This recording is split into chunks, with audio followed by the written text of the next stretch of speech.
President El-Sisi, thank you very much for this wonderful hospitality and for this spectacular organization. COP27, President Shukri, Your Majesties, Excellencies, dear friends.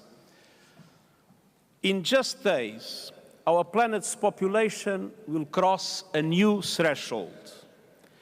The 8 billionth member of our human family will be born. This milestone puts into perspective what this climate conference is all about.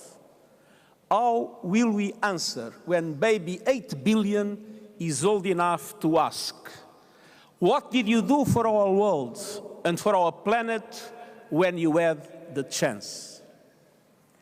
Excellencies, this UN climate conference is a reminder that the answer is in our hands.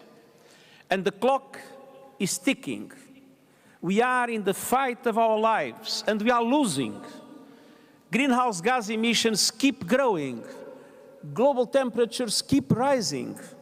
And our planet is fast approaching tipping points that will make climate chaos irreversible.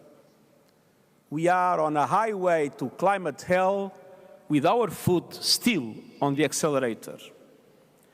The war in Ukraine, other conflicts have caused so much bloodshed and violence and had dramatic impacts all over the world. But we cannot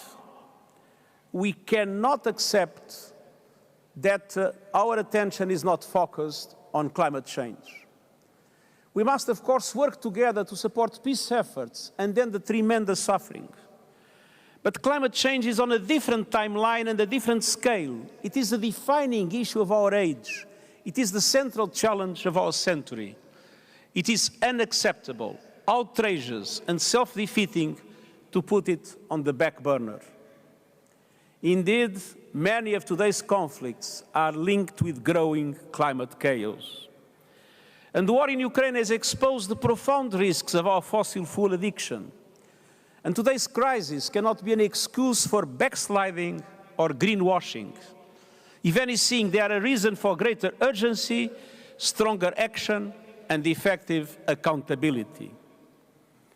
Excellencies, human activity is the cause of the climate problem, so human action must be the solution.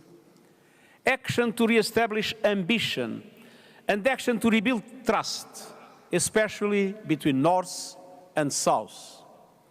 The science is clear. Any hope of limiting temperature rise to 1.5 degrees means achieving global net zero emissions by 2050.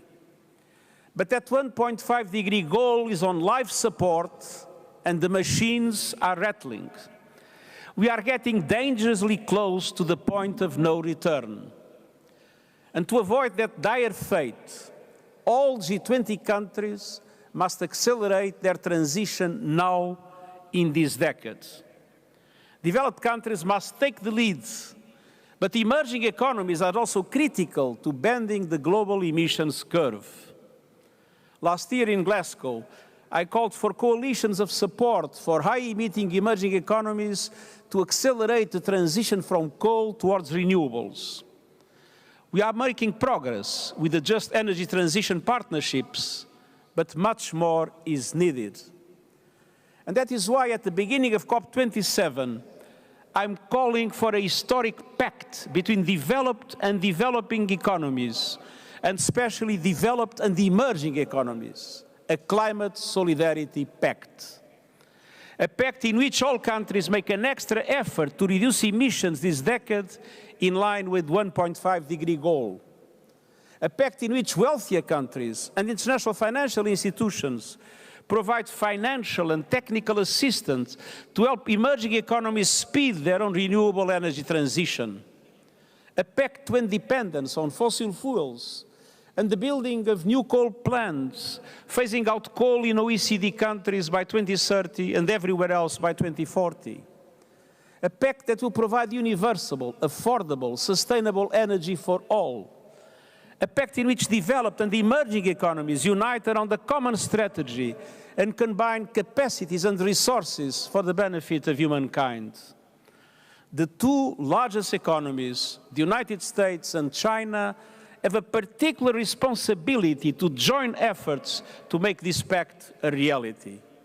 And this is our only hope of meeting our climate goals.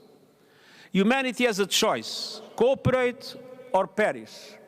It is either a climate solidarity pact or a collective suicide pact. Excellences, nous avons aussi désespérément besoin du We also need progress in adaptation in order to reinforce our resilience to climate change now and in the future.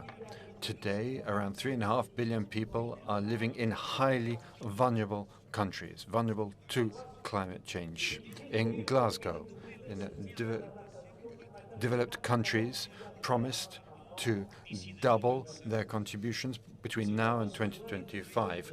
We need a roadmap for implementation also. We need to recognize that this is a first stage.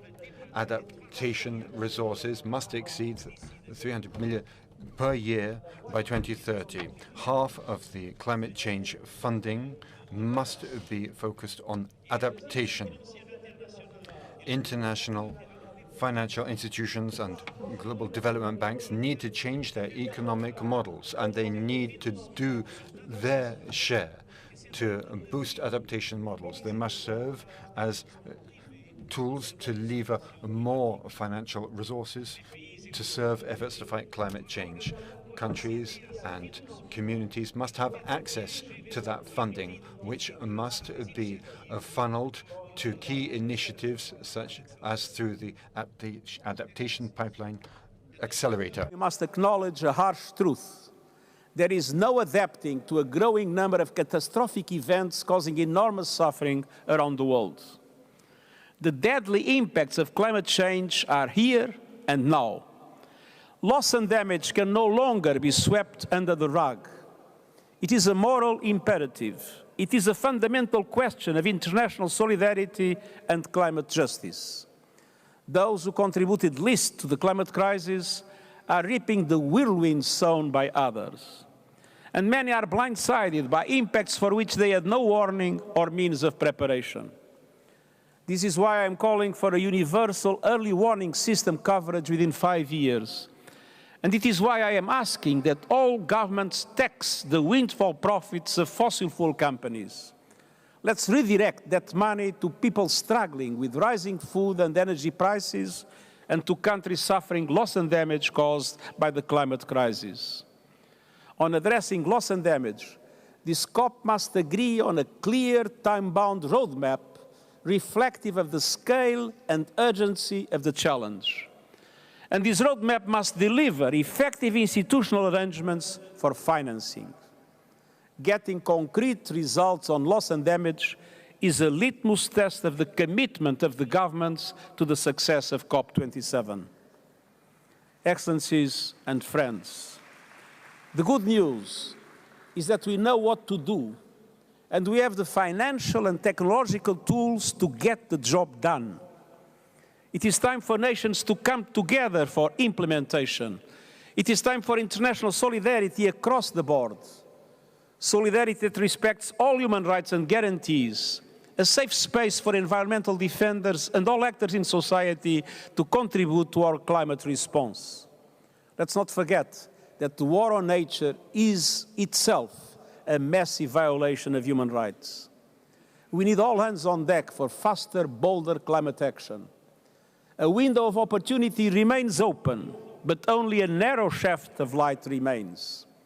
The global climate fight will be won or lost in this crucial decade on our watch.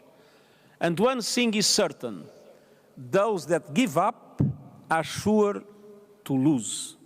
So let's fight together and let's win for the 8 billion members of our human family and for generations to come. Thank you.